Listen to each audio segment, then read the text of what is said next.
அஸ்ஸலாமு அலைக்கும் வரஹ்மத்துல்லாஹி வபரகாத்துஹு.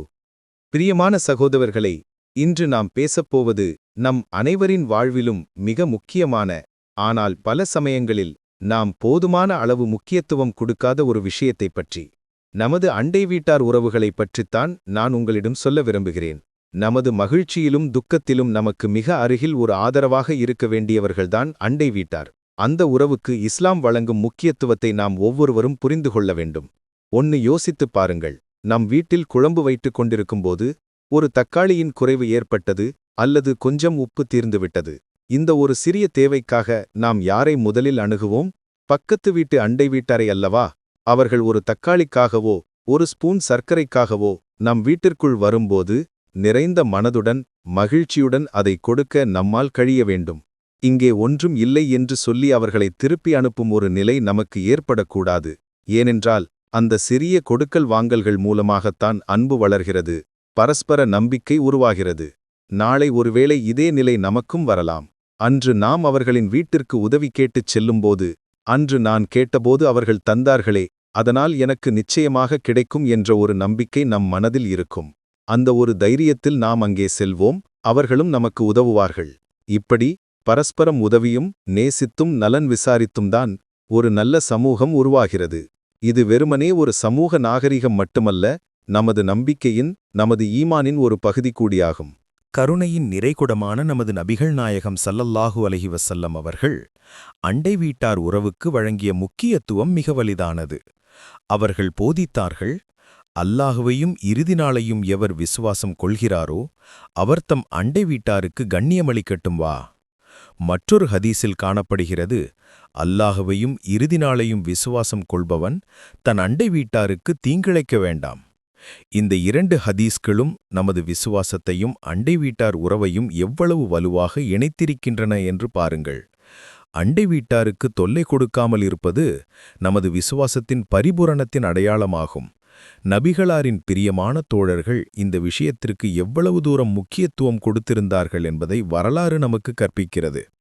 ஆயிஷா ரதியல்லாஹு அன்ஹா அவர்கள் கூறுகிறார்கள், முஹம்மது நபி ஸல்லல்லாஹு அலைஹி வஸல்லம் அவர்கள் கூறினார்கள், ஜிப்ரீல் அலை அவர்கள் அண்டை வீட்டாரின் விஷயத்தில் எனக்கு அறிவுறுத்திக் கொண்டே இருந்தார்கள். எந்த அளவிற்கு என்றால், அண்டை வீட்டாரை என் வாரிசாக ஆக்கிவிடுவாரோ என்று கூட நான் எண்ணிவிட்டேன்.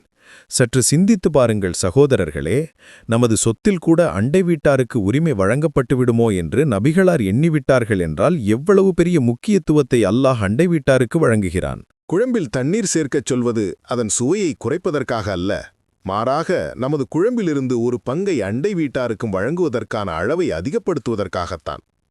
நமது குழம்பின் மனம் அண்டை வீட்டார் வீட்டிற்குச் செல்லும்போது அந்த உணவைச் சாப்பிட அவர்களின் குழந்தைகளுக்கு ஆசை வரக்கூடும். அதை புரிந்து கொண்டு அதில் ஒரு பங்கை அவர்களுக்கும் வழங்குவது எவ்வளவு அழகான ஒரு கலாச்சாரம். நமது அண்டை வீட்டார் முஸ்லிமா முஸ்லிம் அல்லாதவரா என்பதெல்லாம் அங்கே முக்கியமில்லை.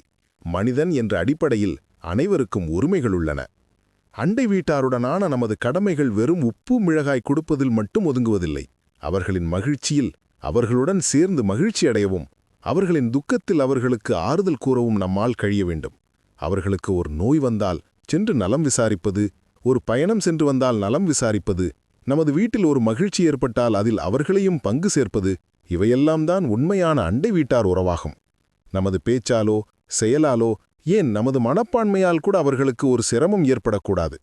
நமது வீட்டின் மதில் சுவருக்கு அப்பால் குப்பைகளை வீசி அவர்களை தொந்தரவு செய்வதும், சத்தமாக பாட்டு வைத்து அவர்களின் அமைதியை கெடுப்பதும், அவர்களைப் பற்றி மற்றவர்களிடம் மோசமாக பேசுவதும் பெரிய குற்றமாகும். இன்றைய நவீன உலகில் ஃபிளாட்டுகளிலும் வில்லாக்களிலும் வசிக்கும்போது பக்கத்து வீட்டில் யார் வசிக்கிறார்கள் என்று கூட தெரியாத பரிதாபகரமான நிலையில்தான் நம்மில் பலரும் இருக்கிறோம்.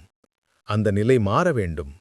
லிஃப்டில் சந்திக்கும்போது ஒரு புன்னகை பூக்கவும், ஒரு சலாம் சொல்லவும், நலமா என்று கேட்கவும் நம்மால் கழிய வேண்டும். அந்தச் சிறிய தொடக்கங்களிலிருந்துதான் பெரிய உறவுகள் உருவாகின்றன. ஓர்க்குக, நமக்கு ஒரு ஆபத்து வந்தால் ஓடிவர உறவினர்களுக்கு முன்பாக சாதிக்கிறது நமது தொட்டடுத்துள்ள அண்டை வீட்டாருக்குத்தான். முஹம்மது நபி ஸல்லல்லாஹு அலைஹி வஸல்லம் அவர்கள் கற்பித்த ஒரு பாடம் நமது மனதில் எப்போதும் இருக்க வேண்டும். தன் அண்டை வீட்டார் பசியுடன் இருக்கும்போது தான் மட்டும் வயிறு நிரம்பச் சாப்பிட்டு நிம்மதியாக உறங்குபவன் உண்மையான விசுவாசி அல்ல. இந்த ஒரு நபிமொழி மட்டுமே அண்டை வீட்டாருடனான நமது கடமை எவ்வளவு பெரியதானது என்பதை புரிந்து கொள்ள. ஆகையால் பிரியமானவர்களே, நமது அண்டை வீட்டார் உறவுகளை நாம் மறுபரிசீலனை செய்வோம். விலகி நிற்பவர்களுடன் நெருங்கிப் பழகுவோம். சிறிய சிறிய உதவிகள் செய்து அந்த உறவை ஊஷ்மலமாக்குவோம். நமது அண்டை வீட்டார் நம்மால் மகிழ்ச்சியடையும், அமைதியடையும் ஒரு நிலை ஏற்பட வேண்டும். சர்வ வல்லமையுள்ள அல்லாஹ் நமது அனைவரையும் நல்ல அண்டை வீட்டாராக இருக்கவும், அண்டை வீட்டாரின் உரிமைகளை முழுமையாக நிறைவேற்றவும் அருள் புரிவானாக. ஆமீன். ஆஹிரு தஅவானா அனில் ஹம்துலில்லாஹி ரப்பில் ஆலமீன். அஸ்ஸலாமு அலைக்கும் வரஹ்மத்துல்லாஹி வபரகாத்துஹு.